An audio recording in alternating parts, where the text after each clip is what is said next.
ایک سوال تھا میرے ذہن میں کہ درباروں پر جھکنا اور پیشانی ٹیکنا سجدے کے زمرے میں آتا ہے کہ ادب کے زمرے میں آتا ہے۔ تو ایک بزرگ تھے، ان کی عمر تقریباً 60-70 سال کے قریب ہوگی۔ ان سے ملاقات ہوئی تو میں نے ان سے عرض کیا، میں نے کہا بزرگوار ختم شریف رکھا ہوا ہے دربار عالیہ پہ، تو آپ بزرگوں کے ختم پہ تشریف لائیں ہمارے پاس۔ تو مجھے کہنے لگے یار میں نہیں آ سکتا۔ میں نے کہا جی کیا وجہ ہے؟ وہ خود ہی بتانے لگے، بلکہ کہنے لگے کہ میری داتا صاحب نا میں جھاڑو لگاتا ہوں، تو وہ میرا ٹائم ہوتا ہے ادھر جانے کا، تو میں مغرب کے بعد فارغ ہوتا ہوں وہاں سے۔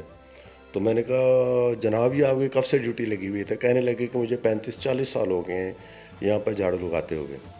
تو میں نے ان سے یہی سوال رکھا، میں نے کہا یہ درباروں پہ جو لوگ جھکتے ہیں، یہ سجدہ کرتے ہیں، کیا یہ جائز ہے شرع میں؟ تو انہوں نے اس کا مجھے جواب دیا۔ انہوں نے کہا کہ دیکھیں نماز جب پڑھتے ہیں تو اس میں نیت کرتے ہیں، نماز میں نیت ہوتی ہے، اس کی شرط ہوتی ہے نیت۔ تو جب یہ درباروں پر لوگ جھکتے ہیں تو یہ سجدے کی نیت سے نہیں جھکتے، یہ ادب کی نیت سے جھکتے ہیں۔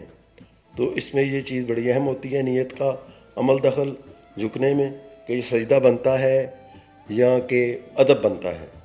تو میری بات تو سمجھ آ گئی مجھے، اور میں نے خاموشی اختیار کی، کوئی بات میں وزن تھا کہ درباروں پہ جھکنے پہ وہ سجدہ تو نہیں ہوتا، وہ پھر نیت ہی نہیں ہوتی سجدے کی، تو وہ جھکنا ادب کا مقام ہوتا ہے، وہ ادب ہوتا ہے بزرگان دین کا، اور جن کو آپ عزت دیتے ہیں تو ان کی عزت دینے کا ایک اپنا انداز ہوتا ہے۔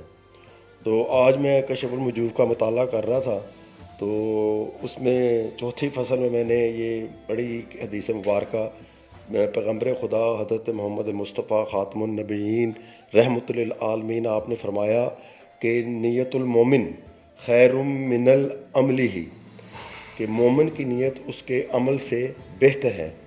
تو اس میں داتا گنج بخش علی اجوری رحمۃ اللہ علیہ آپ نے مثال بھی دی، اور آپ نے کہا کہ اگر کوئی شخص روزے کی نیت کے بغیر کچھ دن بھوکا رہے تو اس سے کوئی اجر نہیں لگے گا، لیکن اگر وہ روزے کی نیت کرنے کے بعد سارا دن بھوکا رہے تو تب اسے اس کا اجر ملے گا، اور اس کا وہ روزہ کھلائے گا، اور مقربین الہی میں اس کا شمار ہو جائے گا۔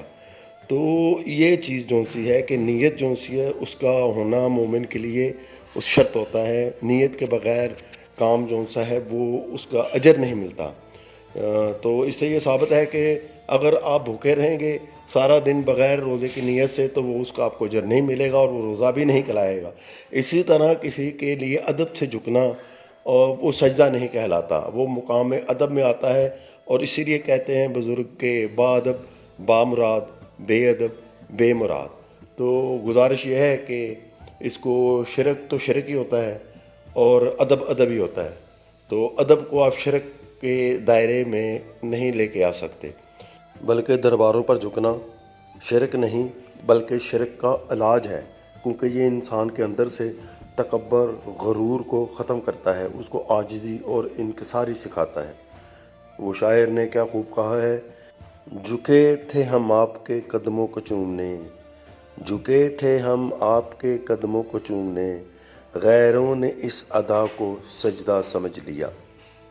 تو آپ سے رہنمائی کی بھی درخواست ہے، اللہ تعالیٰ ہماری خطائیں معاف فرمائیں اور ہمیں ہدایت فرمائیں، ہم سب پر اپنا رحم فرمائیں، آمین ثم آمین۔